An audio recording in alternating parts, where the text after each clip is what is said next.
เค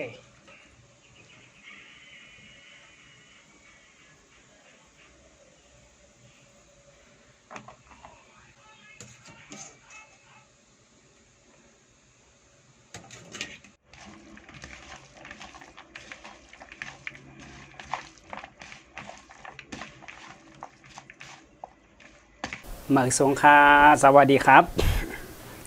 มาในมากินหมูเนื้อหมูซาจอมกันครับพี่น้องเนาะนี่ครับซาโซมกันเนาะเนื้อหมู3 จั่นมาซอยให้ใส่ผักหมี่หมักเขือส้มหมักพี่เทแล้วซากันเนาะพี่น้องวันนี้ครับพี่น้องวันนี้มากินยำหมู3 ชั้นนะครับพี่น้องนี่ครับจะมีโหหอมหมักกระเทศมะเขือเทศนะครับแล้วก็พริกยำนะครับพี่น้องมาครับพี่น้องแล้วก็มีผักอันนี้ด้วยครับผักสลัดเหรอผักคนใช่ครับจากผักกันได้ครับทำได้บนห้องผักอะไรอย่างนะมันเดือดหอมครับพี่น้องหอมมากครับพี่น้องใส่อันนี้มันเดือดหอม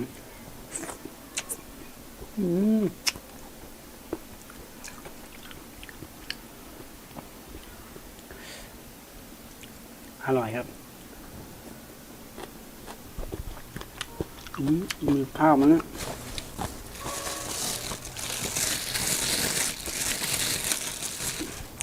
มีข้าวหน่อยหนึ่งครับกินกับข้าวเย็น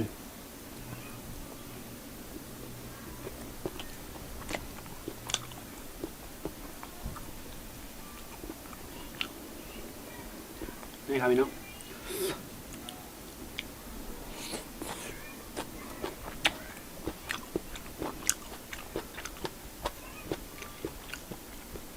หมู3 ชั้นพี่น้อง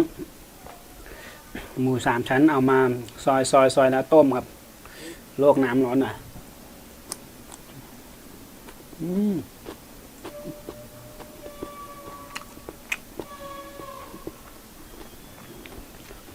ซาโซมหมูครับพี่น้อง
ใส่ผักกาดลุ่งเลยครับ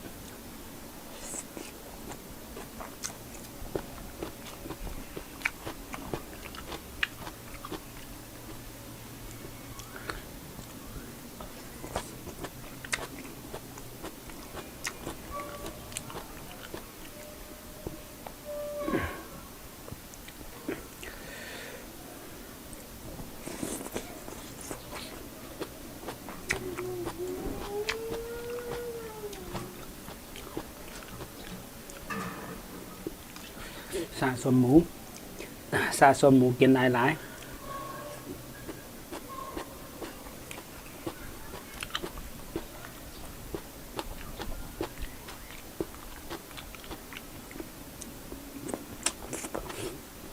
ไม่มีข้าวครับพี่น้อง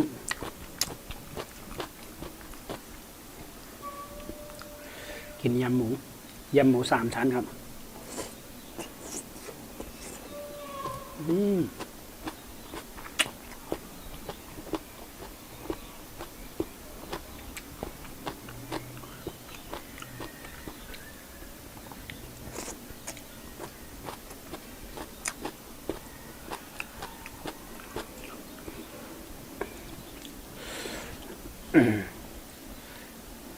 ส้มเจียมครับพี่น้อง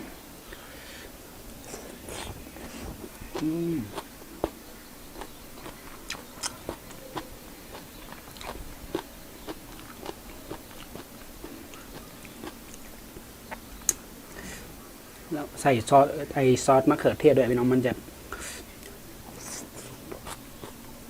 เปรี้ยวหวานนะครับอร่อยดี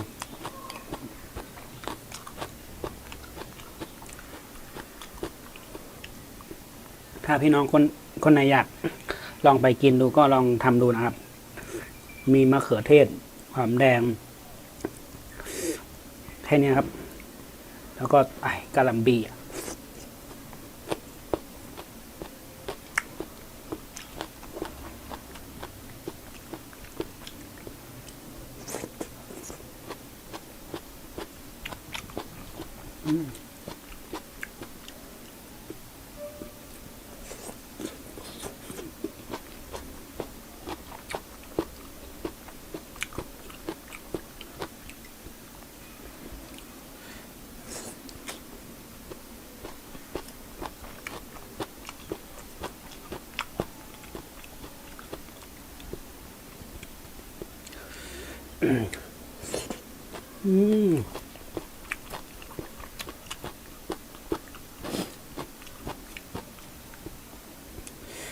กินหวานกัมติบิ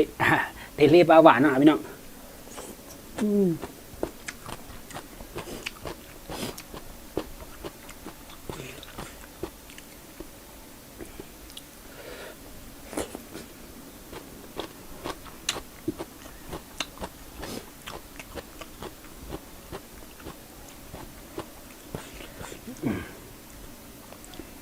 หอมอันนี้ด้วยหอมมากผักอะไรกับผักขึ้นช่ายเหรอก็เรียกบางคนก็เรียกตั้งโออะครับตั้งโอต้นหอมเนาะแต่ไม่รู้ว่ามันอะไรกันแน่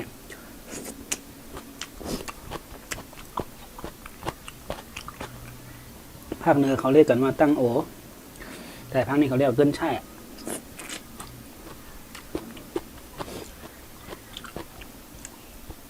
ภาคกลางเขาเรียกกันขึ้นช่ายหรือเปล่าไม่แน่ใจครับแต่ภาคเหนือเรียกว่าตั้งโอครับที่เขาใส่ต้มจืดครับหอมด้วย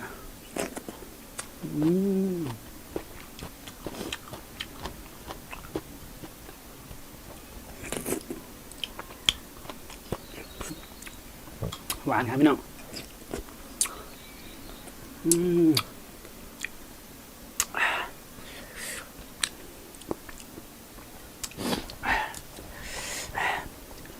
หมดเกลี้ยงครับเริ่มเลือกครับ